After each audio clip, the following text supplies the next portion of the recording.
और विधानसभा का बजट सत्र आयोजित होना है, उसे लेकर सर्वदलीय बैठक का आयोजन किया गया और सर्वदलीय बैठक को लेकर भी चर्चाएं होती रही, क्योंकि बीजेपी की तरफ से सीपी सिंह इस सर्वदलीय बैठक में शामिल हुए।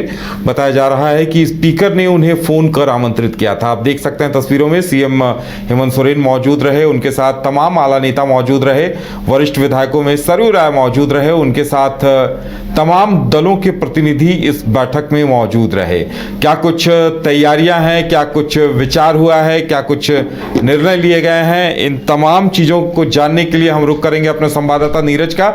नीरज, इस सर्वदलीय बैठक में किन किन मुद्दों पर चर्चा हुई, क्या कुछ बातें हुई?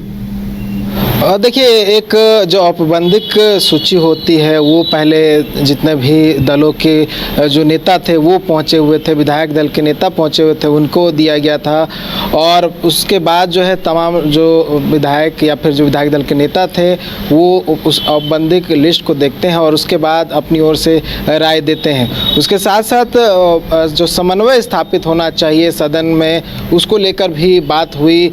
लेकिन एक जो सवाल उठ रहा है वो ये है कि बीजेपी, यानी कि बीजेपी विपक्ष में सबसे बड़ी पार्टी है, लेकिन बीजेपी की ओर से कोई भी नेता इस सर्वदलीय बैठक में शामिल नहीं हुआ। ये बातें निकलकर सामने आ रही थी कि सीपी सिंह जो विधायक रांची के हैं उन्हें निमंत्रण जो है भेजा गया है इस सर्वदलीय बैठक के लिए, लेकिन वो नहीं पहुंचे, तो उसको लेकर भी सवाल उठ रहा है। हालांकि जितने भी जो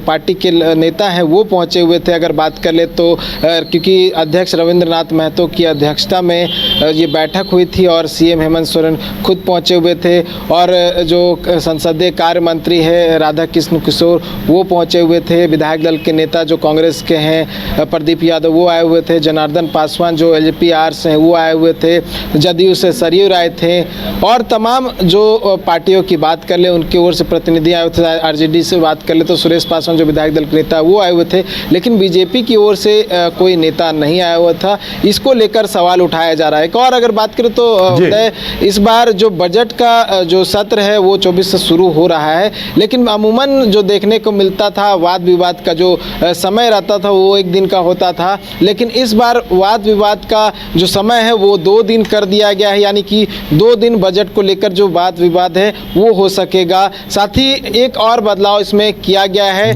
ये बदलाव ये है कि जो पहले 11 दिन होता था जो अनुदान मांगने की जो डेट रहता था, यानी कि जो तिथि जो दिवस निर्धारित किया था वो 11 दिन होता था, लेकिन इस बार जो है 11 से घटाकर 10 दिन कर दिया गया है। यानी कि अनुदान मांगने का जो दिन होगा उस विधानसभा सत्र के दौरान वो 10 दिन ही होगा। उसके साथ साथ बताओ तो 3 मार्च को बजट जो है वो पेश किया जाना है, अगर ये कहें नई सरकार की, और 2025 के जो है सत्र में जो बजट है वो पेश किया ना। कई तरह की जो बातें हैं वो इस सर्वदलीय बैठक में निकलकर सामने आई है, और इस बार हो सकता है कि बजट जो है वो थोड़ा हटके हो, थोड़ा जो बजट की राशि है वो और भी बढ़ जाए। लेकिन समन्वय को लेकर जो बातें हैं वो सामने आई कि विपक्ष का भी जो है इसमें समन्वय स्थापित होना बहुत ज़रूरी है ताकि अच्छे तरीके से सदन चल सके। सीएम ने भी खुद कहा है कि अगर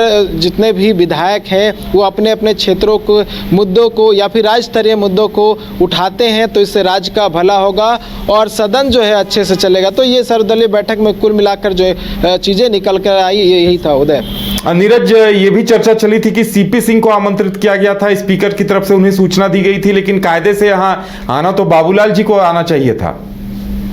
बिल्कुल, देखिए जो बातें निकलकर सामने आ रही है, कहा गया था कि बीजेपी के जो रांची से विधायक है, वरिष्ठ नेता हैं, 7 बार के विधायक है सीपी सिंह, उन्हें वरिष्ठता के आधार पे शायद जो निमंत्रण पत्र है वो भेजा गया था इस सर्वदलीय बैठक के लिए, लेकिन सीपी सिंह नहीं गए। और ये बातें उठ रही है कि क्योंकि बाबूलाल मरांडी प्रदेश अध्यक्ष है, प्रथम मुख्यमंत्री है, और बीजेपी का अभी जो बागडोर है प्रदेश का वो खुद संभाल रहे हैं, ऐसे में जो निमंत्रण निमंत्रण जाना चाहिए, बाबूलाल मरांडी को जाना चाहिए था, लेकिन निमंत्रण नहीं गया।